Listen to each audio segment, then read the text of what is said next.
tassa bhagavato arahato samma sam. Namo tassa bhagavato arahato samma sambuddhassa. Namo tassa bhagavato arahato samma sambuddhassa. Santussa kocha subharocha appakicchocha sallahukavutti santindriyocha nipakocha appagabho kulesu ananugiddho.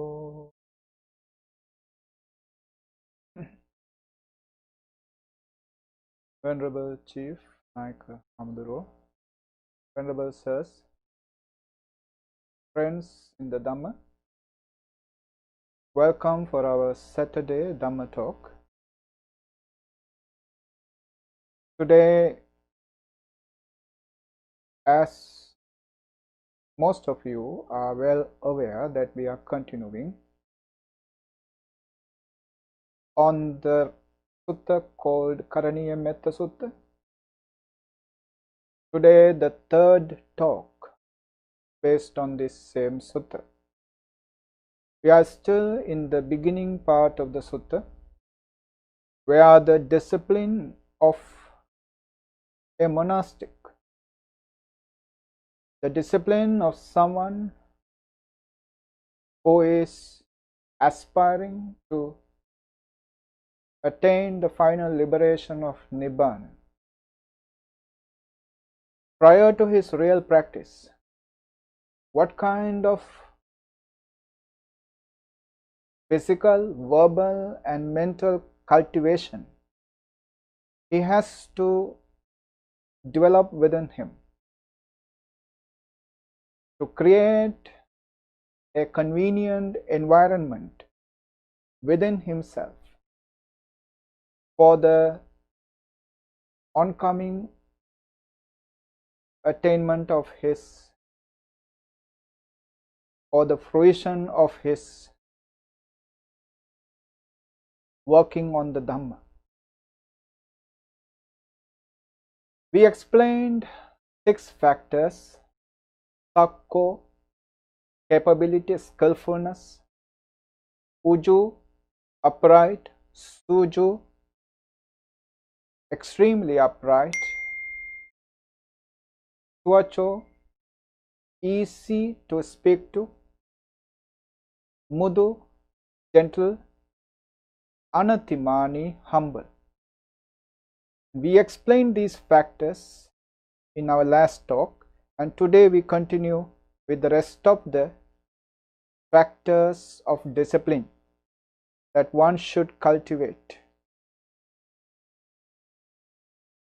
as assistances, as supports for his practice, for his meditation, for his spiritual cultivation. So we go on with the flow, with the factors. The one I would like to begin today is santussako. Now, there is a famous utterance of the Buddha that he says, santutti paramang dhanam. The greatest wealth that one can acquire is the happiness. This is what he observed. As a prince, he had everything: a palace, beautiful palaces to live, beautiful people around, all the richness, all the wealth, all the money in the world. He was approachable for them. Future king, a prince who had everything, found that no matter what he has around him, he is not happy, he is not peaceful. Instead of being happy and peaceful, he is disturbed, distressed, depressed, mentally sick. Then he found that the external materials or the wealth in the exterior is not providing what he wants, that is happiness. He left all this richness, all these powers, all this money, went to the forest and became somebody who has nothing, not even a roof over his head, just a clothing to cover up his body, and he doesn't know whether he will get food tomorrow or not, because it is all about people. Whether they give him the food or not is something unpredictable. He became a mendicant, a meditator, and in that meditation he found no matter what materials, no matter what kind of poverty in the exterior is, he is rich in his inner being. He is rich inside, he is happy inside. And with the finding of that happiness, he found the greatest wealth in the world, that is happiness. Undependable. The happiness which is not depending on others. The happiness which is not depending on materials, people. The happiness naturally arisen in him. A happiness which was born in him in spite of any exterior circumstances.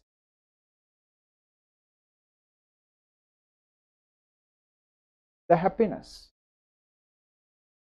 is the greatest wealth. Now, Santussako represents a quality that one could develop, one could generate to achieve that happiness, to generate that happiness. That is being contented, to say enough. Being enough, it doesn't mean in the negative sense. It means you feel that you have enough. Not in relationship with others, not in comparison with others, but in your heart, in your being, you feel, I have enough. There may be millionaires in the world or billionaires in the world. Materially, there are rich people in the world, but are they spiritually rich? Can they say, I have enough genuinely?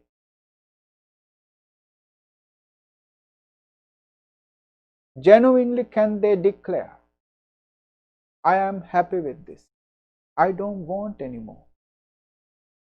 It is something very rare to find, very hard to get such kind of people, because there is something in us which is always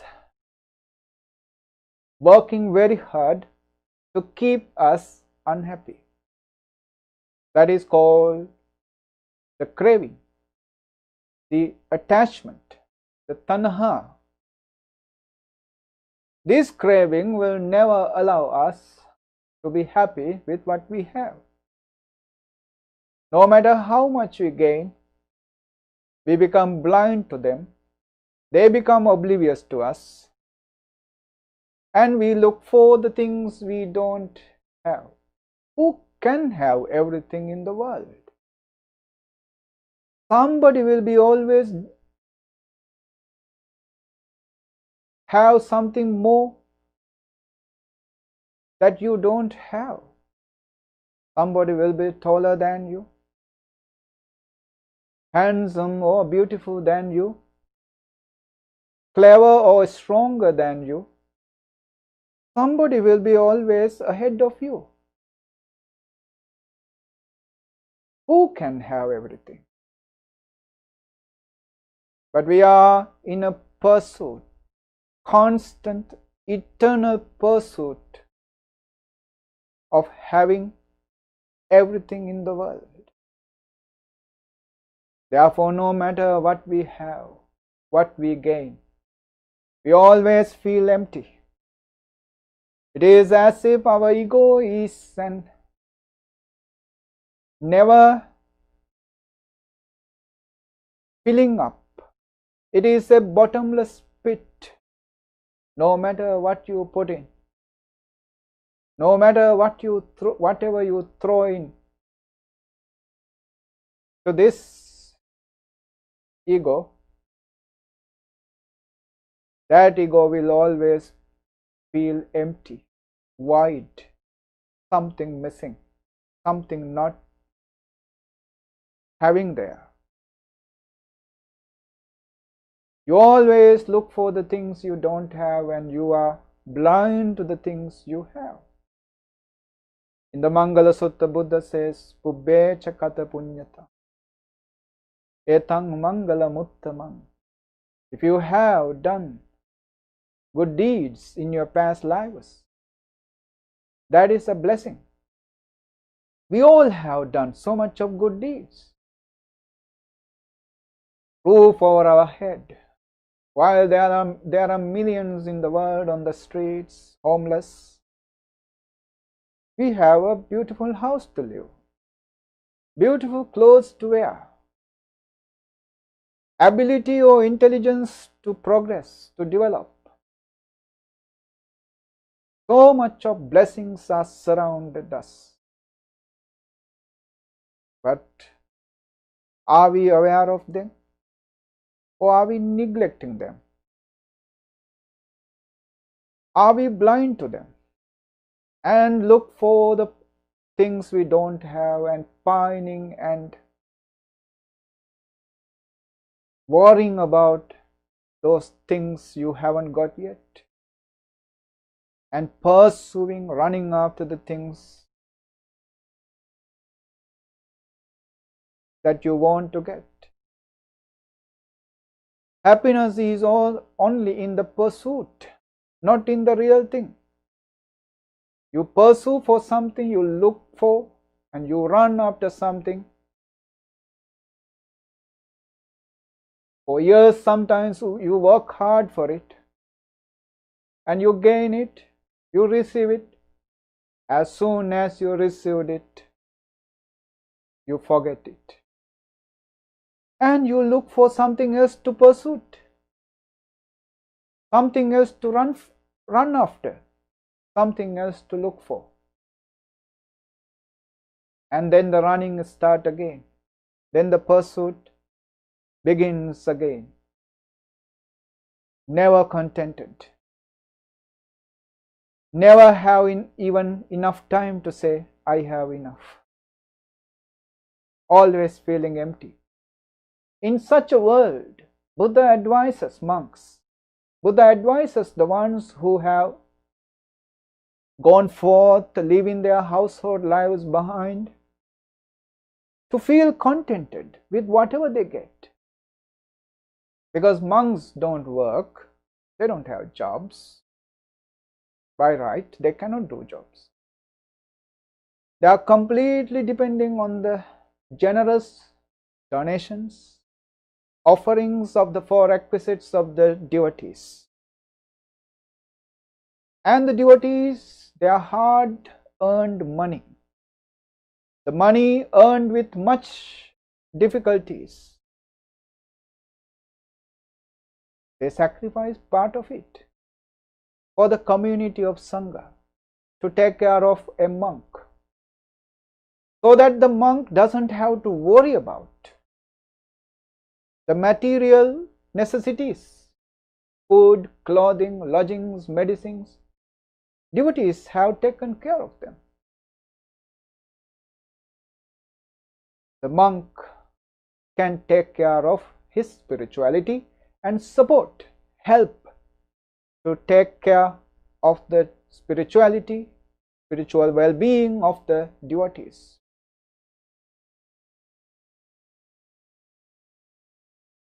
But it is a devotional offering. Monk cannot demand, I want this, I want that, I don't want this, I don't want that.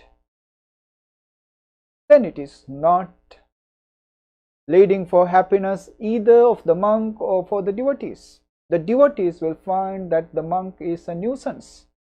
So much of demanding. I like this, I don't like that. This demanding monk is a nuisance for himself.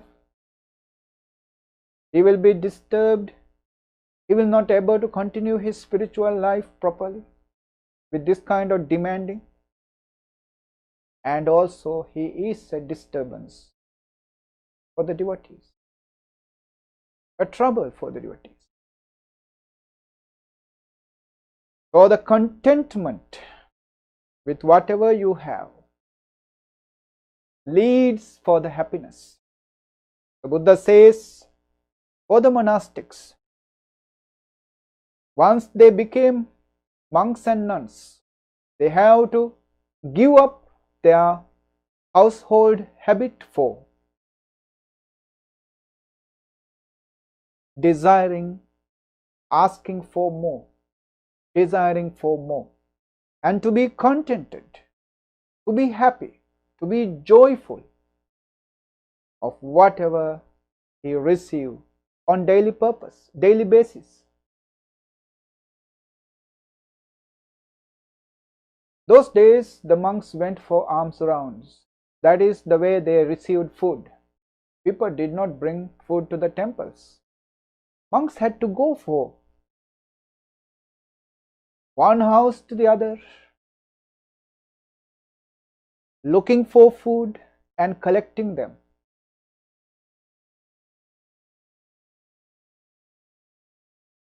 In Dhammapada there is this beautiful stanza. It says, Yathapi bamaro pumpam vannagandam ahetayam phaleti rasamadaya evam game muni chare. Muni, the monk, chare, game, he travels, he walks in the village, collecting his food. He does his alms round, just like who? Just like a bamaro, a bee, moving from one flower to another, gathering the nectar. When a bee gathers the nectar, that bee doesn't harm the flower, doesn't disturb the flower, doesn't disturb its neither the beauty nor the fragrance. And moreover, because of the bee, the fragrance of the flower is more emanated, more spreaded.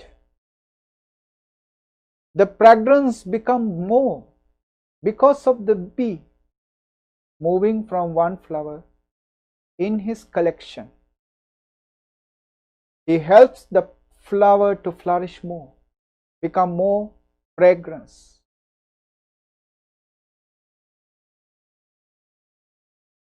The alms round of the monk is not a disturbance for the devotee,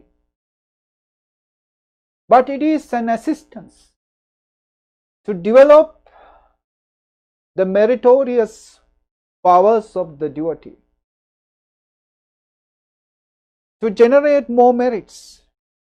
He shares something he has more with the monk, happily, with devotion. This karma, this sharing of the devotee helps him that beautiful thought, that wholesome thoughts he generated in that process of sharing, help him in this life and this life after this.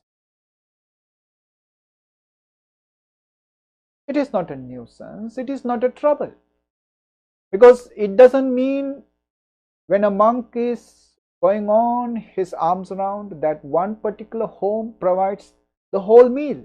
No. It may be 10 homes or 20 homes.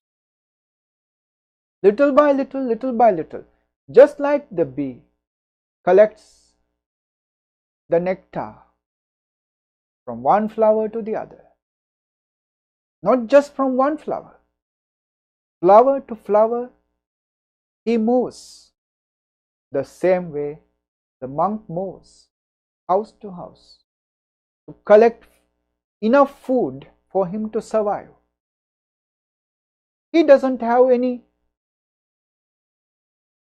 kind of demanding, I eat only this food, I don't eat that food. Because he just eats to survive, not to please the senses. When you are trying to please your tongue or the taste buds, then you are in trouble. Because there are food which is not up to your taste. Then you are desiring the sort of food that your taste buds can dance with.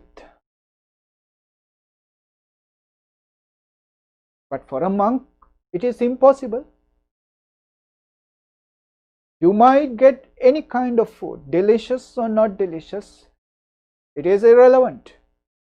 What matters is that food helps you to survive. Survival of the body, that's all. Not the pleasing or satisfying the senses, satisfying your taste buds. Therefore, santussako, you are happy, easily satisfied and contented with whatever you have. This is the first fulfillment in this second verse of this sutta. Santussako, a monastic who is working hard for his liberation, must stop pleasing the senses.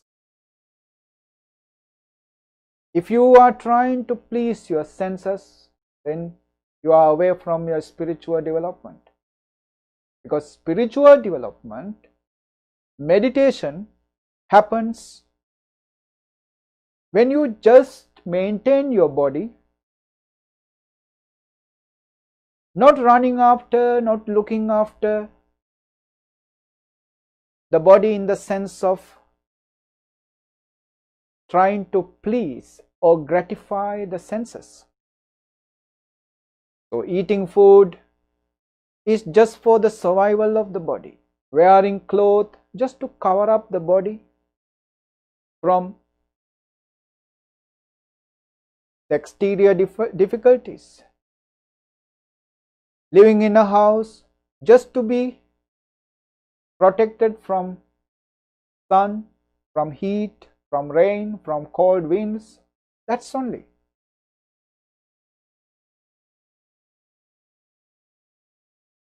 You don't take food to be strong yourself or to beautify yourself or to any other purpose, just to survive. And you don't have demands. I eat this, I don't eat that. Even vegetarianism is impossible in Theravada Buddhism because monks depend on others' food. Others cook what they want, and then the monk comes, they share what they have with them, with the monk. Not that they cook separately for the monk. They cook for them to eat and they will share. Sometimes just a spoonful of rice, that's only they can share. The rest is for them. And the monk will accept happily, bless them, and move to the other house. That is santussako. He does it happily. If a house, if they don't have any food, the people in the house, they might say, we don't have any food. There is no anger, no hate, no any kind of negative feelings. The monk will move to the other house. Every flower may not have nectar. Bee doesn't get angry. The bee doesn't curse the flower, or the bee doesn't fight with the flower. He will just move to the other flower. Evam game munichare. The monk will travel in the village, moving from one house to another, doing his arms round, without troubling the villagers, without disturbing the villagers, just like the bee moving from flower to flower. Santussako. Then comes the second quality, subharo. Bharo means heavy. Subharo means less heavy. The opposite of subharo is dubharo, very heavy. Now, before we move to the monastics, generally, are we being heavier to others? It doesn't mean they are carrying us or keeping us on their shoulders. It means, do others find maintaining us difficult? For example, most of the people, when they are getting older and older, especially in the last stage of their lives, when they become either chair bound or bed bound, lying on the beds or confined to the chairs, wheelchairs, sometimes they become extremely difficult to handle. No matter how much effort their children sacrifice to take care of their parents, the parents will always find that their children, taking care of them is something not perfect. They will complain, they will nag about it, they will show sour faces,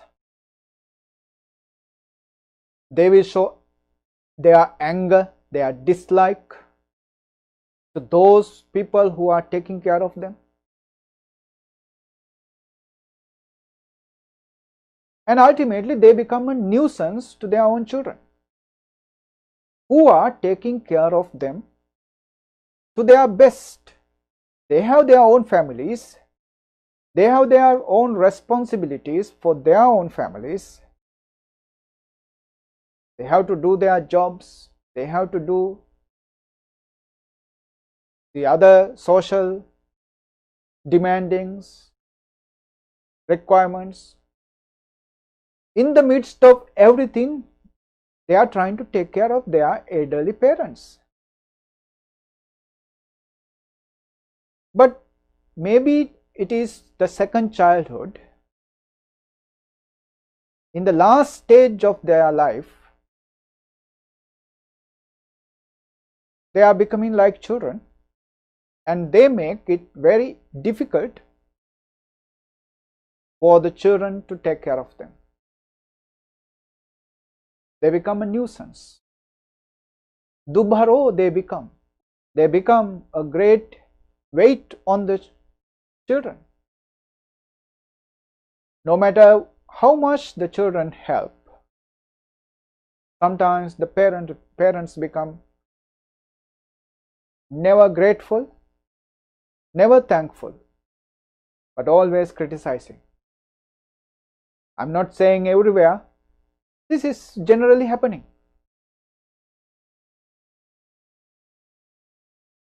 Both the aspects are happening when somebody gets old. Either the children completely neglect the parents, or the parents complain about the children's commitment to them. But if they know this Dhamma, if they borrow this quality, Subharo, I will not become a burden to anyone. Taking care of me is easy. I am grateful, I am thankful for whatever service they are giving to me. So when you are becoming less and less heavy for the children to take care of you in your old age, then whatever service your children gives to you, whatever service they give to you, giving you not just because of a responsibility or a duty, but because they are love. Nobody loves someone who is a burden to them, but everybody loves if someone is not a burden, not a great burden for them to carry. Once there was a Hindu monk who was climbing a mountain. On the top of the mountain there is this holy place. So he was climbing it and he saw a young girl carrying a fat boy with her arms.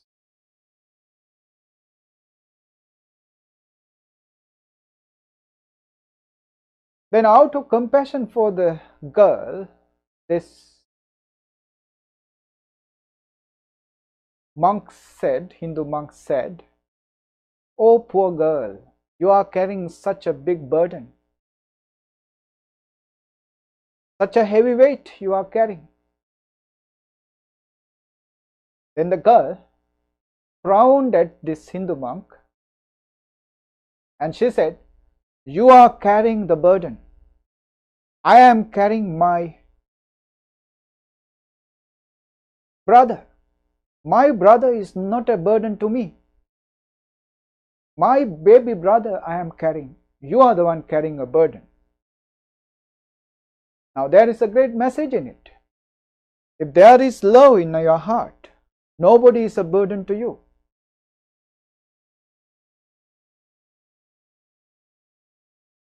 But for that love to be maintained, the one who receives the love must be grateful and thankful, easily satisfied, easily contented, showing the gratitude to the one who is sacrificing to you. These things must be fulfilled. If somebody is always complaining, nagging, criticizing the one who is supporting, there cannot be any love. If somebody is like that, if anyone is supporting that person, it is just for the duty or the responsibility. Nothing else. No love is there. He is a burden for them. He is a burden for others. Subharo, Buddha says to the monks, never be a burden to others. Let the others to support you easily. You are not demanding. You are being easily contented, easily happy, and you are thankful, you are grateful. Then you are not a burden to others. Subharo is somebody who left his household life, who doesn't do any job, who is trying to develop spiritually. But of course, though you are trying to develop spiritually, though you have left all the desires for the household life to the world in the larger sense, still you have to depend on the materials. You must have food, you must have lodgings, you must have dresses, clothes, robes, and you must have medicine. Who will support? The devotees, the lay people, the householders will support you.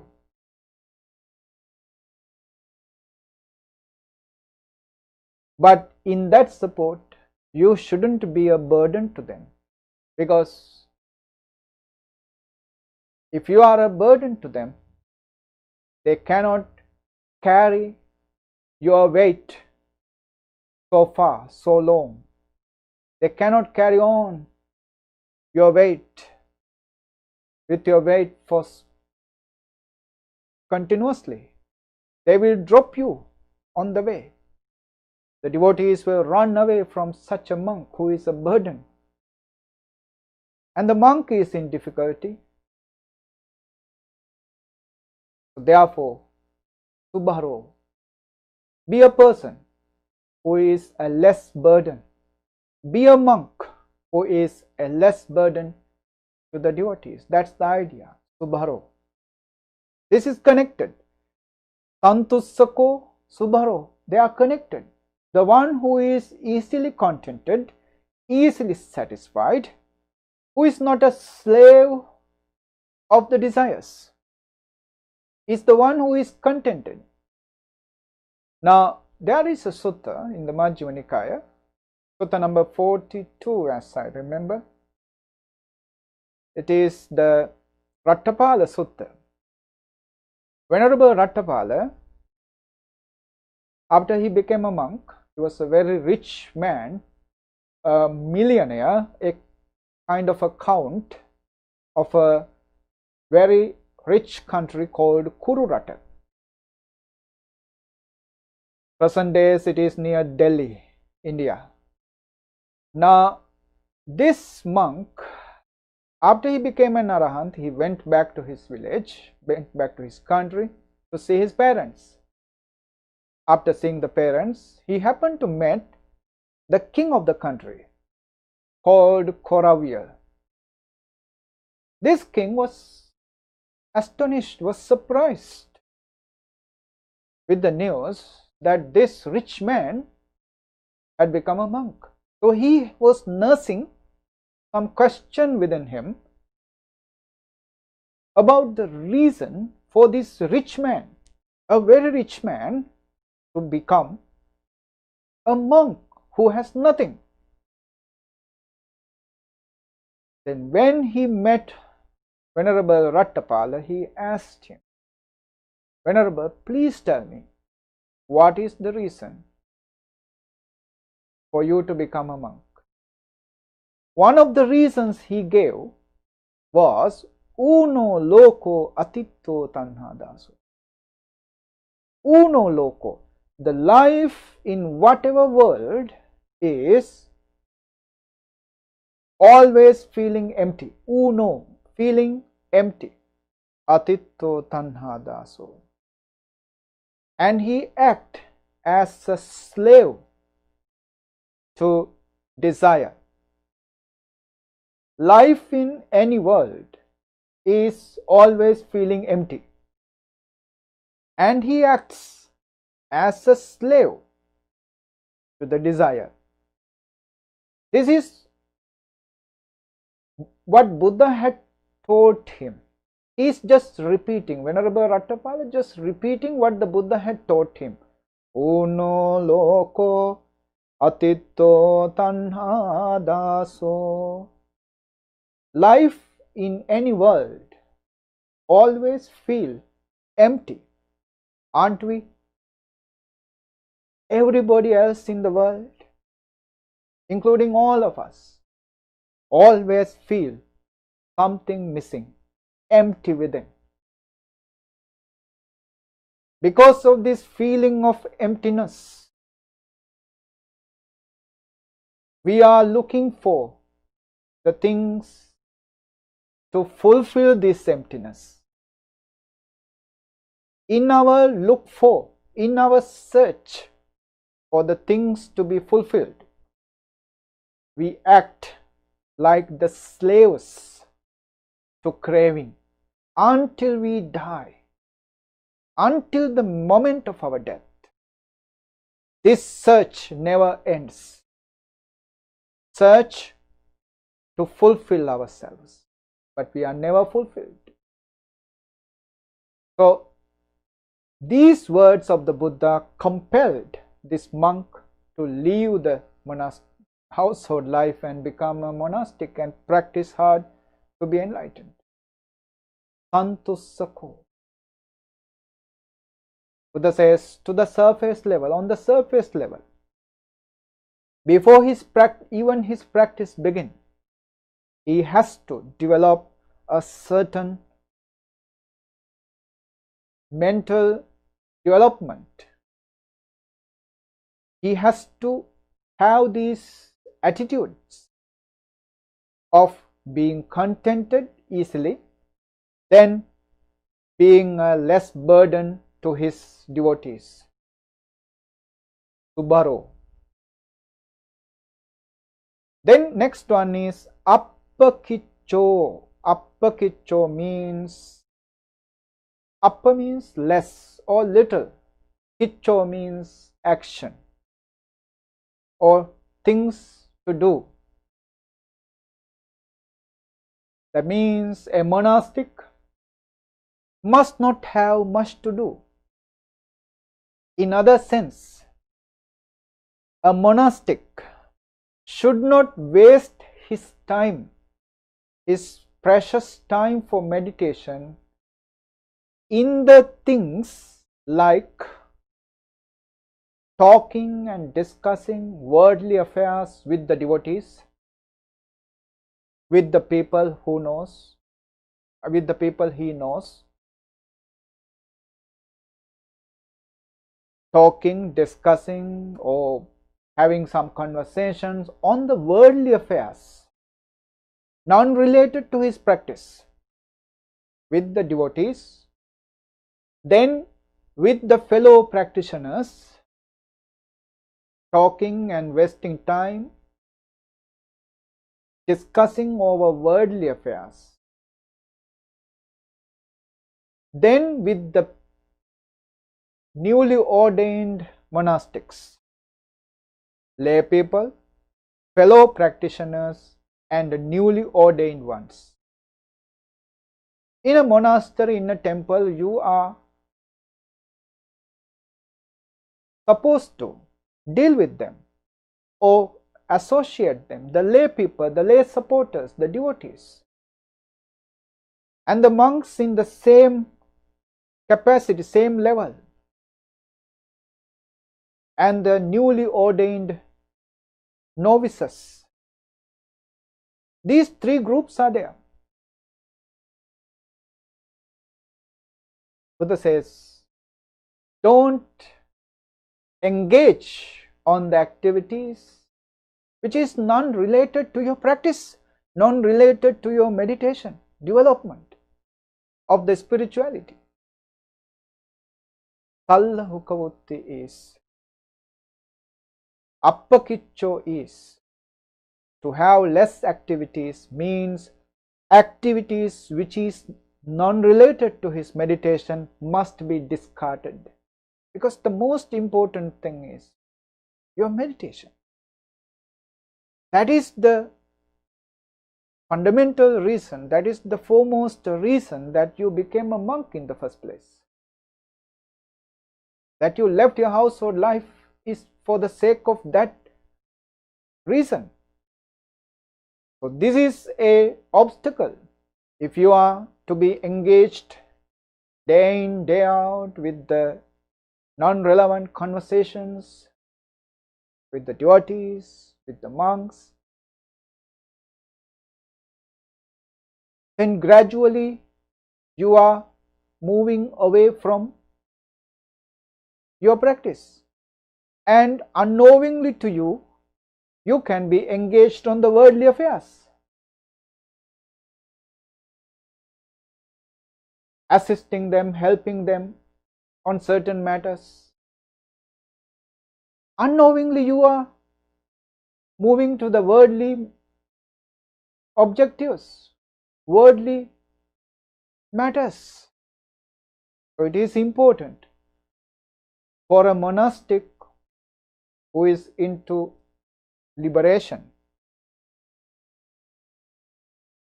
to have less activities. Less activities, in my understanding, is the activities which is non-related to his spiritual development, non-related to the spiritual matters, but to the worldly affairs. This is for the general sense. When you are into certain development, a career, an education, for you to be successful in that area, you must know what are the distractions. What are the distractions that would waste your time and make you less enthusiastic about your own goal, drive you away from the objective, and even slow down your progress in your development. For example, if a student learning certain subject areas, for him to develop fast, progress fast, he must know what are the distractions, what are the obstacles, what are the things which would slow him down, what are the obstacles that would hinder his progress. Then to discard them, make him develop fast in his progress towards the Nibbana, towards his goal. So, in the general sense, for anyone to understand what are the unnecessary involvement he has, non-related to his goal, discard them, get out of them.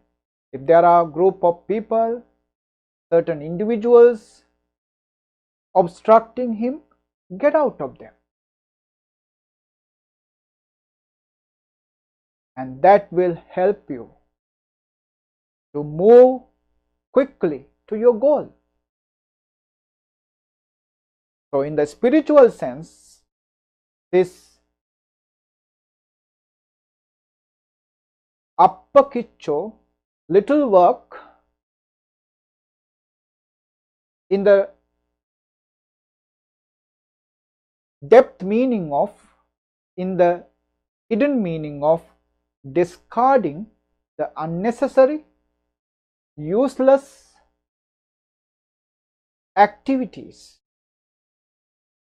which can be hindering, which can be obstacles to your spiritual development, is something vital, is something you have to do even prior to your practice.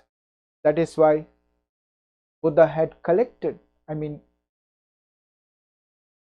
this quality has put in this group of qualities.